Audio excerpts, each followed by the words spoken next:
I'm Doug, and welcome to Doppler's Gear Garage, where today we're checking out the brand new Line 6 Powercab 212, the latest addition to Line 6's Powercab family. As the name implies, it's a 212 combo. It is stereo, and it's powered by 500 watts. It's crazy loud. First of all, this is the first video in a series, so if you want to know more about Powercab, maybe some stuff that I don't cover in this video that you're interested in, do me a favor, hit the subscribe button, like the video, leave some comments, and make sure to hit the bell so you know when the next video goes online. All right, what is Powercab 212? It is a global solution to a universal problem that many guitar players, like myself, and probably you, have. We create these sounds on our beloved modeling devices in our home studio. They sound great, but when we go to take them out in the world, maybe we're not super happy with the way they translate. And this box has a ton of solutions like none other on the marketplace. So here's the deal. The most common way people are going to use this is they're going to run out of their modeling device, capture the entire signal chain, run it into Powercab, and crank it up. Let's take a listen.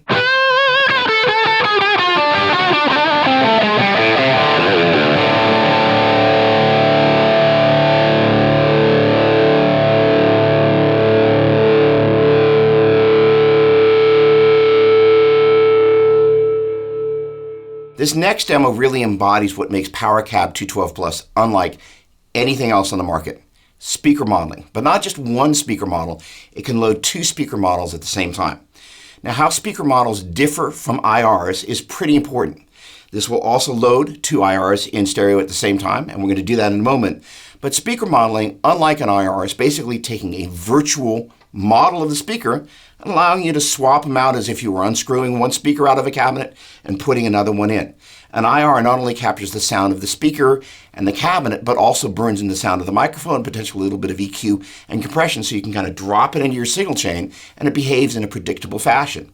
Speaker modeling is kind of a similar concept, but it allows you to do some very, very cool things. And in this particular demo, I'm really going to town with something that I absolutely love to do that kind of replicates something that I did a couple of years ago at 25th Street Recording, an amazing studio in Oakland, California, with a guy named Neil Dorfsman. He's the producer engineer responsible for Money for Nothing, as well as a bunch of the stuff with Def Leppard.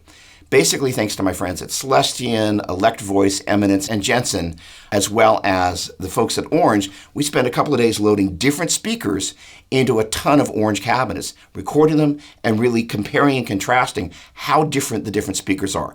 It's huge. So I'm using the Litigator amp model. I'm using two instances of the Electo speaker model, which is a brand new speaker model modeled off an Electro Voice, I believe the EVM12L. Now, on one of those speaker models, I'm miking it up with a virtual Royer 121. As you might have guessed, on the other side, I'm making it up with a virtual SM57. And together, I'm able to get this beautiful blend that I can literally recall either via MIDI or via L6 link. Let's take a listen.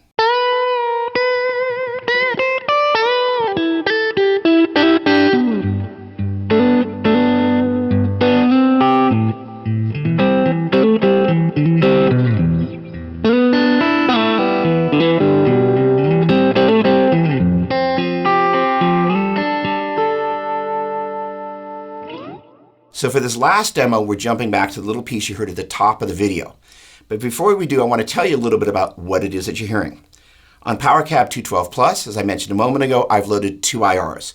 For this particular demo, I've loaded the 67 greenbacks that come stock on Powercab. In future demos, you're going to get a chance to see how we load IRs of our own onto Powercab, but these ones come stock, which is really cool.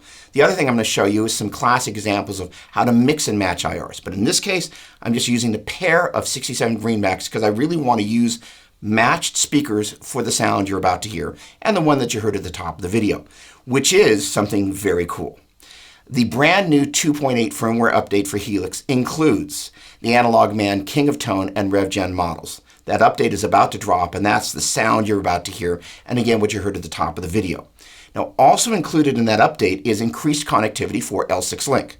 So basically all the parameters you've been hearing me talk about, speaker models, IRs, so on and so forth, now you're able to control those either from Helix or from HX Edit. Very, very cool. All right. This is the first in a series of videos, which I encourage you to hang out with me to be part of. And to be part of, you can actually leave some comments below letting me know what you want to hear and see. Also, again, please subscribe, hit the like button, and don't forget to ring the bell. Awesome. Thanks so much for watching. Cheers.